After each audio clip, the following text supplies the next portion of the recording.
On a cool, damp night, under a new moon, nearly a dozen people drove 2 pickup trucks onto a hill and began unloading teepee poles and canvases. Slowly, we lined up the poles one by one. We were cold and tired. We laughed about that. It was well after midnight, and we couldn't risk somebody seeing even the smallest flashlight, so we did everything under the cover of darkness. Our challenge that night was formidable. Set up 7 teepees before dawn and then await the backlash.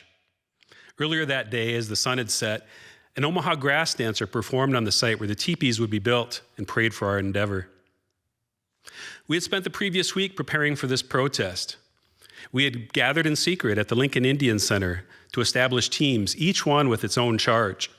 One to set up the teepees, one to provide supplies to the encampment, and one to prepare for any legal backlash we might suffer, such as being arrested for occupying land that we didn't own and hadn't been invited to occupy.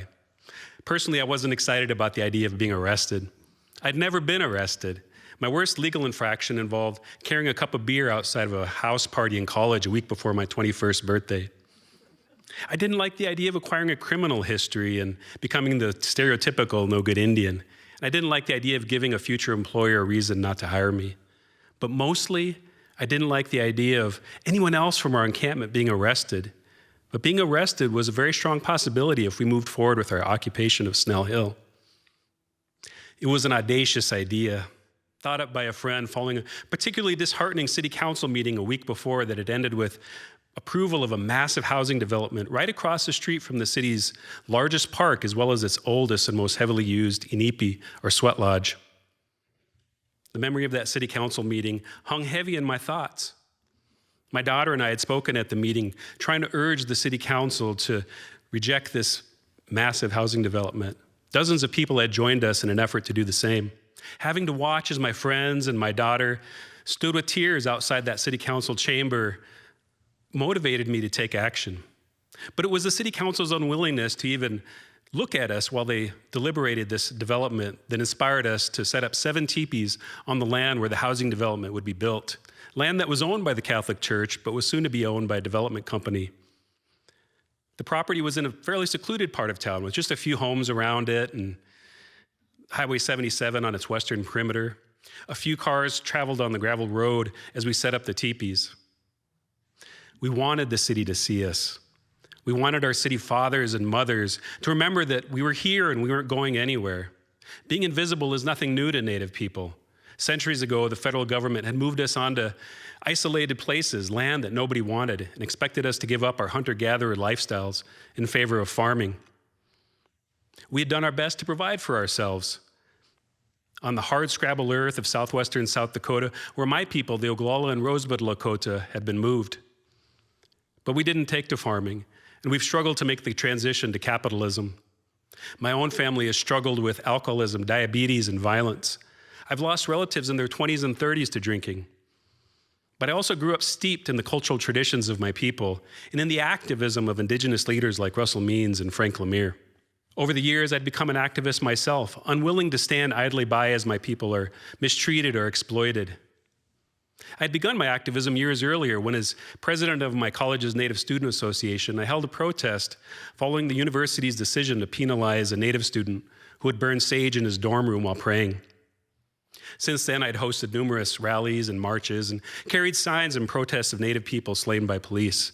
And on a cool, damp night last April, I found myself hoisting teepee poles and draping heavy canvas over conical skeletons. The people I joined on Snell Hill were mostly people I joined in ceremony, but a few of them were fairly new friends. Following our experience on Snell Hill, we all became like relatives. As the sun crept over the eastern horizon that morning, I snapped a photo of the site.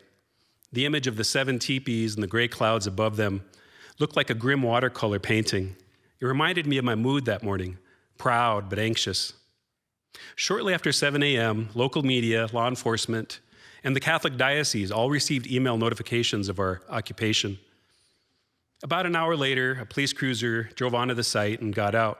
The Native members of our camp stayed back while we sent a non-Native to negotiate with the officer.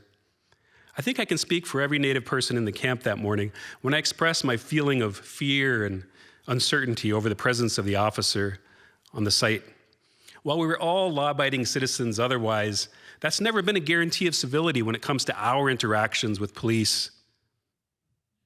Native people are more likely than anyone to be killed by police. That's why that morning we sent a non-Native member of our camp to talk to the officer. That day we had chosen an artist named Josh, an affable, middle-aged man with a nice smile and a calm demeanor, to talk to the officer. They spoke for several minutes. The officer didn't seem angry, but perhaps a bit annoyed. After they finished their conversation, the officer got into his cruiser and drove away. The moment had ended peacefully, and we went about the work of establishing the Niskithe prayer camp. In the end, we spent 16 days on Snell Hill, more than 2 weeks spent educating our neighbors about our cultural traditions and the reasons for our occupation. We hosted many organizations, including churches, social justice organizations, and city council members. We held ceremonies and celebrations for as many as 60 people.